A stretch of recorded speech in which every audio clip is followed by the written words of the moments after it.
राधे राधे महाराज जी। पूज्य गुरुदेव, आपके चरणों में कोटि कोटि प्रणाम। महाराज जी, आप बताते हैं कि ये संसार सपना है, दुख सुख भी सपने के भांति है, लेकिन सपने के दुख सुख क्षणिक होते हैं। संसार के सुख दुख हमें बहुत काल तक बहुत दर्द देते लंबा हैं। सपना किसका है प्रश्न? हाँ, लंबा सपना है, दीर्घ काल का सपना है। वो है 6 घंटा 8 घंटा सोने के बीच में 20 मिनट 30 मिनट का आ गया, और ये जन्म से लेकर मृत्यु तक, मृत्यु से लेकर जन्म तक मोह निद्रा में हम सो रहे हैं। और अभी मोह नष्ट हो जाए तो हमें समझ में आ जाए। जैसे स्वप्न में हम देखते हैं हम जगे हुए हैं, सोते हुए नहीं देखते। हम देखते हैं बहुत लोगों को, बहुत भोगों को, बहुत प्रकार अनुकूल प्रतिकूल परिस्थितियों को। क्या होती है? क्या नहीं होती। स्वप्न में कुछ नहीं होता। जब हम जगते हैं ये पता चलता है। अगर उस समय स्वप्न में हमें कोई चाकू से मार रहा है, हमें कोई कहे कि झूठा स्वप्न है, तो हमें विश्वास नहीं होगा, हमारा हृदय भयभीत होगा, बचने की कोशिश करेगा। और अगर हम उसे जगा दें तो उसे विश्वास दिलाना नहीं पड़ेगा, वो पक्का हंस देगा कि अरे यार, ना तो कोई मारने वाला था, ना कोई चाकू थी, और कैसा भयानक। कोई तो रो पड़ता है, लोग दौड़ते हैं, तो अरे ये तो स्वप्न देख रहा था। मतलब इतना तदात्म हो जाता है। ये मोह निद्रा मोह निशा सब सोव निहारा, देखे स्वप्न अनेक प्रकारा। अभी हम जो आपको जगा रहे हैं तो स्वप्न ही में जगा रहे हैं, क्योंकि हम हैं और तुम हो, यही स्वप्न का परिचय है। जब जगोगे तो सिर्फ आप होगे, न हम न तुम, दफ्तर गुम, एक परम तत्व। चाहे कृष्ण मानो, राम मानो, ब्रह्म मानो, ईश्वर मानो, जो बोल पाओ वो एक तत्व है। जब जगोगे तो जानत तुम्हें तुम्हें हो जाई, जे ही जाने जग जाए हेराई, जागे जथा सुपन भ्रम जाई। हाँ, उसको बिल्कुल सरल भाषा में समझो। 1 करोड़ घड़े रखे हुए हैं, उसमें सूर्य का प्रतिबिंब 1 करोड़ दिखाई दे रहा है। 1 करोड़ घड़े फोड़ दीजिए, क्या सूर्य को कोई फर्क पड़ा? क्या सूर्य करोड़ थे? क्या सूर्य का नाश हुआ?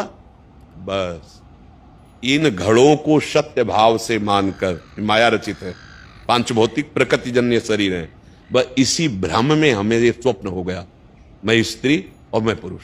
ना कोई स्त्री है ना कोई पुरुष है, सत्य विषय। देखो ना कितना बड़ा जादू है। आप जब सो रहे थे स्वप्न में तो आपको भला ज्ञान था कि हमारा स्थूल शरीर पड़ा है, हमारे स्थूल शरीर को कोई पीड़ा नहीं है, सैया पे आराम से इसी रूम में पड़ा है। नहीं ज्ञान था ना? ये जागने पर पता चला ना कि वो झूठा है। अभी ज्ञान हो जाए आपको तो ब्रह्मविद ब्रह्मयो भवति, वो ये देख पाएगा कि एकमात्र प्रभु है। अब जैसे किसी ने प्रश्न किया था इसी में कि यदि हम ब्रह्म है तो हमारी शक्तियां कहां हैं? जैसे ब्रह्म की शक्ति है उत्पत्तिम च विनाशम च भूतानामा गतिम गतिम वेति विद्याम अविद्यारम षष्टारो भगवान इति। वो उत्पत्ति करना, विनाश करना, पालन कर, नाना प्रकार की उसकी शक्तियां हैं। समुद्र और तरंग भेद हो गया, उसको बोला गया समुद्र, और उसी में जो लहरें उठती उनको कहा गया तरंग। अब ज्ञान से देखिए तरंग का नाम क्या हुआ, क्यों हुआ? क्योंकि वो समुद्र में वायु विकार हुआ तो तरंगायमान जो हुआ उसका नाम हो गया तरंग। अगर वो वायु हट जाए, शांत हो जाए, तो आप क्या कहोगे? समुद्र। अब समुद्र में मिलने पर वो समुद्र है, नहीं तो तरंग ही कहा जाएगा। अब तरंग की ताकत समुद्र जैसी नहीं रही, वायु हटे तो समुद्र ही है। एक बूंद समुद्र का अलग रहेगा तो अस्तित्वहीन रहेगा, और वो बूंद गिर जाएगा तो अगाध समुद्र कहा जाएगा। अभी आप अलग हैं, आप अपनी शक्तियों को भूल चुके हैं, अपने स्वरूप को भूल चुके हैं। अभी आप तरंग हैं। जब समुद्र में माया विकार रहित होकर आनंद समुद्र में डूबेंगे तो तस्मिन तज्जने भेदा भावात, भगवान और भगवान के भक्त में अभेद स्वरूप हो जाता है। पर भक्ति की गई दासत्व से तो ऊंची स्थिति में भी दासत्व रहता है। भक्ति की गई जोई जोई प्यारो करे सोई में भावे, तो स्थिति यही रहती है। वो कभी शक्ति का प्रदर्शन या शक्ति की याचना या शक्तिवान हूं ऐसा अनुभव नहीं करता। जैसे महान शक्तिशाली हनुमान जी का अपना परिचय भगवान श्री राम को क्या दे रहे हैं?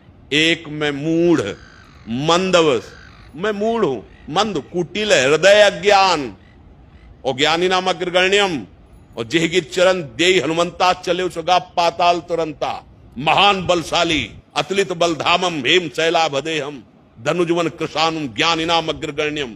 ऐसे महापुरुष क्या बोल रहे हैं, एक में मूढ़ मंद कुटिल हृदय अज्ञान, विभीषण जी से क्या असमय अधम सक, क्या शक्ति नहीं हनुमान जी में, क्या शक्ति नहीं। राम काज कोई भी ऐसा नहीं जो हनुमान जी न कर सके, कोई भी ऐसा। अब भक्त का हृदय कैसा होता है, बोले मैं कितना अधम हूं विभीषण जी, कैसे बताऊं, ये तो रघुनाथ जी की हम पर कृपा है। जिसको शक्ति का जागरण हो जाता, प्रदर्शन थोड़ी होता है। वो तरंग समुद्र में लीन हो गई, अब उसका कोई अस्तित्व तो नहीं रहा, क्योंकि जब मैं था तब हरि नहीं, अब हरि है महिला है। बात समझना है। तो ये जो तर्क प्रकट किया जाता है, जैसे कहा था कि भगवान के नाम के वस्त्र आदि टेटू आदि कराना, हाथों में मेहंदी में रचवाना, मुझे लगता है जो आराध्य देव का नाम हम जितना सम्मान करेंगे उतना ही हमारे ऊपर कृपा होगी।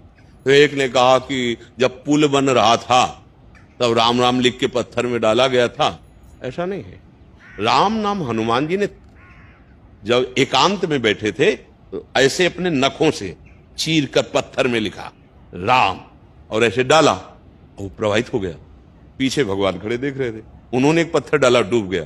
भगवान सकुचा गए। हनुमान जी ने कहा प्रभु पत्थर में नाम का सहारा हो गया इसलिए तर गया, और आप अपने कर कमल से जिसे छोड़ देंगे डूब ही जाएगा। जो पुल बना तो समुद्र वर्णन करता है प्रकट होकर, नाथ नील कप नल नील कप दो भाई, लरिकाई ऋषि आशीष पाई। लरिकाई बाल्यावस्था में इनको एक ऋषि ने वरदान दिया था कि बड़े से बड़े पहाड़ को आप स्पर्श करके रख दोगे, वो डूबेगा नहीं, वो तैर जाएगा। प्रसंग को पढ़ना, जो पुल बना है वो नल नील स्पर्श करते जा रहे थे, और उसमें जो नाम रचना पर्वत पे या पत्थर पे, वो हनुमान जी एकांत का विषय, इधर की बात उधर घसीट देने में नहीं। अगर कोई भी राम भक्त है या कृष्ण भक्त है, उसके सामने लिख दिया जाए मानो कृष्ण, अब रख पैर, नहीं तो गर्दन उतार देंगे, तो गर्दन उतरवा लेगा, पैर नहीं रखेगा। अब विचार करो, भाव का विषय है। तुम जितना नाम का प्रभु का आदर करोगे, अच्छा कैसे कर सकते हो? अपने प्यारे की छवि, अपने प्यारे के नाम, उसका आदर आप नहीं कर रहे। तो यही तो हम लोगों में मूर्खता छाती जा रही। थोड़े से पैसे के लिए, थोड़ी सी भूल में हम अपने प्रभु के नाम, अपने प्रभु के रूप ऐसे छपवा कर ऐसे नालियों में, ऐसे कूड़ादानों में लोग फेंक रहे। नहीं नहीं भाई, तुम आदर क्या करते हो अपने? वो कहते हो हम ऐसे, अरे अपने इष्ट के नाम का अपमान करते हो, अपने इष्ट के। और तर्क कितना है, स्वीकृति के लिए नहीं है, नकारात्मक के लिए। अगर कोई संत, कोई भगवत प्रेमी महात्मा उसका आदर आपके सामने प्रस्तुत करता है तो आपको स्वीकार करना, वचनम करिष्ये तौ में, फिर उसका अनुभव करो आनंद का। तर्क, और तर्क असंगत, श्रद्धा के आगे तर्क नहीं टिकता। श्रद्धा भगवान की प्राप्ति कराती है, और तर्क हमें भ्रमित कराता रहता है। तो हमें चाहिए तर्क छोड़कर ये विश्वास माने भगवान शिव की बात, उमा कहो मैं अनुभव अपना, सत हरि भजन जगत सब सपना। हमें व्यवहार करके इसे सत्य नहीं मानना, सत्य इन्हीं में भगवान बैठे हुए उनको मानना है। आप क्या कहना चाहते हो? बाकी मैं ये कहना चाहती हूँ कि जैसे ना हमारी चोट लग जाती है, एक्सीडेंट हो जाता है, असली बात, स्वप्न में अगर चाकू मारी जाती है तो लगता है ना, हमें उसका पूरी जिंदगी कष्ट भोगना पड़ता है। हाँ, आप ये बताओ, स्वप्न भर में अगर हमारे 4 चाकू ऐसे मारी गई तो जब तक जगेंगे नहीं, तड़पना पड़ेगा ना। ये जग जाओ भाई, ये तुम नहीं हो, ये मरेगा, ये नष्ट होगा। इसके पहले ऐसी स्थिति कर लो। हम पहले अभी आया किसी के प्रश्न में कि जब हमारे हाथ को शून्य कर दिया जाता है, मन नहीं जाता, तो काट दे तो फर्क नहीं पड़ता। अगर यही मन हमारा श्री कृष्ण में लग जाए, प्रभु में लग जाए, तो बड़े से बड़ा दुख हमें परास्त नहीं कर सकता।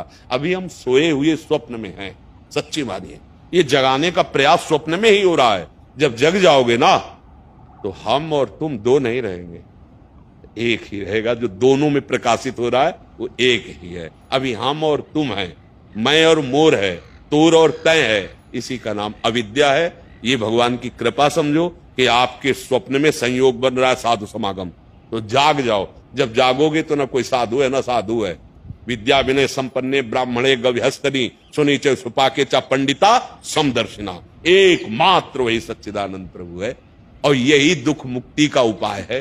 कर लो तो कर लो, नहीं फिर आगे क्रम बनता चला जाएगा, फिर आगे योनियां प्राप्त होती चली जाएंगी। मन को प्रभु में लगाए बिना दुख से नहीं बच सकते। हनुमान जी महाराज कह रहे हैं, का हनुमंत विपत्ति प्रभु सोई, जब तो सुमिरन भजन न हो। तो दुख सहते हुए, क्योंकि शरीर आसक्ति है, अब राधा राधा राधा रटते रहो। उनकी कृपा से एक दिन ये अनुभव हो जाएगा कि आप शरीर नहीं हो। पक्का महाराज जी, आपकी कृपा चाहिए, आपकी कृपा से ही सब हो रहा है। हम तो यही, अगर हमारे जीवन का अगर सार समझो ना, जैसे गन्ने का सार रस, और रस का सार गुड़, गुड़ का सार चीनी, चीनी का निखार मिश्री, समझ पाए ना। ऐसे हमारे नैष्ठिक ब्रह्मचर्य, वानप्रस्थ सन्यास, वैष्णव धर्म, पूरे जीवन का सार भगवान के आश्रित होकर राधा राधा राधा राधा। इसीलिए हर प्रसंग में कहते हैं, मान लो हमारी बात, सहारा गोविंद का और पुकारो राधा राधा, भागते गोविंद चले आएंगे, भागते कृष्ण चले आएंगे। दो नहीं है, रसोया परमानंद एक द्विधा सदा, वो प्रेम खेल के लिए राधा कृष्ण के रूप में है, वही परम रसोया परमानंद एक द्विधा सदा। वो स्वयं अपने आप से दो रूप में है, एक प्रिया रूप, एक लाल रूप। राधा राधा राधा राधा राधा रटो। और अब इसमें संशय मत करो, तुम्हारे ऊपर बहुत कृपा है। अगर कृपा न होती तो अब मोहि भाव भरोस हनुमंता, बिन हरि कृपा मिले ने। आपके जीवन में संत समागम नहीं होता। ये प्रमाण है कि हरि जो आपको बहुत प्यार करते हैं, चाहे आप दूर से सुन रहे हो सत्संग, या आप नजदीक बैठ के सुन। दूर वाला नजदीक लाएगा, नजदीक वाला समा जाएगा। अब दूरी नहीं हो सकती। अगर आप हमारी बात पकड़ लिए तो जहां हम हैं वहां के लिए जैसे हम दौड़ लगाई, तुम्हें नहीं लगानी पड़ेगी। जैसे मथुरा में हमें गाड़ी पकड़नी है तो हमें वहां मुगल सराय थोड़ी जाना है, यही स्टेशन में चढ़ लिया। तो जितना दौड़ के आए हैं, आओ हमारी बात रूपी गोद में बैठ जाओ और चलो हमारे प्रभु के पास, है ना। बहुत बड़ी सामर्थ्य है बात में। बात अगर मान लिए तो आशीर्वाद मांगने की जरूरत नहीं, वो मिला मिलाया है। देखो बातें का चमत्कार देखो। आप अपना समय छोड़कर आप वृंदावन आए, पैसे लगा कर आए, आप बातें सुनने आए हो, और यही बात आपको भगवान से मिला देगी। बस इसको स्वीकार करना है। स्वीकृति हो जाए तो बस। कुछ समझ में आया हो या ना आया हो, बुरे आचरण न करना, राधा राधा रटना, मंगल तुम्हारे चरण चूमेगा के। हम विश्वास की बात, अनुभव की बात, शास्त्र सम्मत बात, राधा राधा राधा। हम वृंदावनवासी, राधा उपासी। अब हमें प्रभु को अगर किसी को पाना है तो प्रेम प्रभु का है, प्रेमाधीन भगवान। और प्रेम का मूर्तिमान स्वरूप हमारी किशोरी जो है, सांद्रानंद घन प्रेम मूर्ति किशोरी। प्रीतिरु मूर्तिमती रस सिंधु सार संपत्ति विमला, वैदग्धी नाम हृदय काचन वृंदावनाधिकारिणी जयति। श्री कृष्ण के हृदय का प्रेम जब रूप धारण किया तो राधा रानी हुई। इसीलिए वो किशोरी जो कृपा करेंगी, श्री कृष्ण हमें प्राप्त हो जाएंगे। उनका महान स्वरूप हमारी सामर्थ्य नहीं जान सके। प्रेम के द्वारा, प्रेम का मूर्तिमान स्वरूप राधा रानी। और वैसे ही हम कई बार उदाहरण में कहते हैं कि अपराध बन जाए तो पिता थप्पड़ लगा देगा, लेकिन अगर माता की नजर पड़ गई तो दौड़ के आएगी और पिताजी को अपने शासन में लेगी, उसका पर्सनल शासन। अब वो कहें चलो कोई बात नहीं, छोड़ के ऐसे ही समझो। जब हम सिद्धांत के खिलाफ चलते हैं तो भगवान फिर उससे रुष्ट होते हैं। पर हमारी प्रिया जो अनंत माताओं जैसा वात्सल्य है, और प्रभु से कहा बोले कोई बात नहीं, माफ। श्लोक ऐसे हम कोई बात ऐसे नहीं मनमानी नहीं करनी। अनुल्लिख्यानंतानपि तदपराधान मधुपतिर महाप्रेमाविष्टम तो परम देयम विंशति तवैकम श्री राधे गृणति ही नामामृत रसम। लाडली जो राधा राधा राधा ऐसा बोलता है तो लालजू महाराज उसके रजिस्टर को फाड़ के फेंक देते हैं। अनुल्लिख्यान, और आगे लिखेंगे नहीं, और प्रेमाविष्ट होकर सोचते मैं इसे क्या दे दूं। मेरी प्राण प्यारी लाडली जी का नाम लिया इसने, राधा राधा राधा। बड़े भाग्यशाली है जिनको राधा नाम पे विश्वास हो जाए। खूब भजन परायण रहो भाई। जीवन का लाभ यही, यहां से जब जाओगे तो यही नाम साथ होगा और कुछ नहीं, सब छूट जाएगा। मित्र पत्नी पुत्र पति सब यही। अच्छा वो कब समय आए इसका भी भरोसा नहीं। फांसी वाले को तो बता दिया जाता है कि अमुक दिन अमुक तारीख को, हमारा तो पता ही नहीं है ना। और रा बोले और धा न पहुंच पा गया, नहीं ऐसा नहीं है। बोले वो अमुक कार्य कर रहे थे, चले गए। इसलिए भाई राधा राधा राधा सब